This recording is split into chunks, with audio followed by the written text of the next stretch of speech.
বিসমিল্লাহির রহমানির রহিম। সীমা kitchen food. আমি আজকে আপনাদের কাছে একটা রেসিপি নিয়ে আসি। এই যে বাটা মাছ, এই যে বাটা মাছ দিয়ে আমি এই যে পটল আলু দিয়ে আমি ঝোল ফাঁক করব। তার সঙ্গে দিবে একটু টমেটো। আপনারা আমার ফুল ভিডিওটা দেখুন। এই যে প্রথমে এখানে আমি একটু হলুদ গুঁড়া দিয়ে দিছি, লবণ মাখে এখানে ভালো করে মেখে নিতে হইব। এখানে আমার মাছগুলো মাখা হয়ে গেছে, তাই এখানে আমি রান্নার ইয়েতে চলে যাচ্ছি। আমি এখানে একটা প্যান বসাচ্ছি, আমি প্যানেতে মাছগুলো ভাজার জন্য দিয়ে দিচ্ছি। দেখেন আমার মাছগুলো ভাজা হয়ে গেছে, তাই এখানে আমি সবগুলো মাছ আমি তুলে ফেলতেছি। ভাজা হয়েছে, তাই এখানে আমি কিছু পরিমাণে রান্নার তেল দিয়ে দিলাম। দিয়েছি বড় সাইজের 2টা পেঁয়াজ কুচি।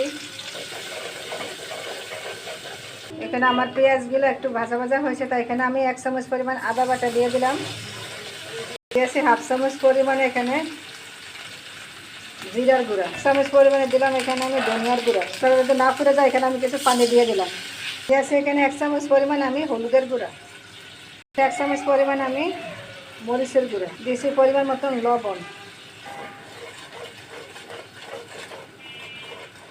এই যে আমার মশলাটা কষানো হয়ে গেছে, এখানে প্রায় আমি 10 মিনিটের মতন মশলা এখানে আমি কষিয়েছি। তাই এখন আমি এই যে এখানে কেটে রাখা পটল আলুগুলো দিয়ে ফেললাম।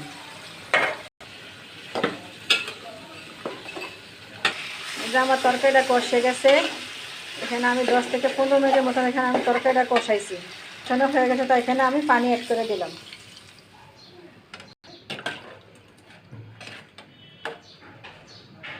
এই যে আমি এখন এখানে ঢাকনা দিয়ে রেখে দেব। দেখেন তরকারিটা প্রায় আমার আধা আধা হয়ে গেছে।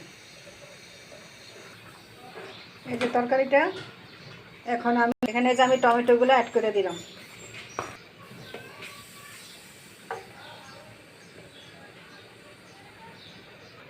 যে এখন আমি উপর দিয়ে মাছগুলো দিয়ে দিলাম।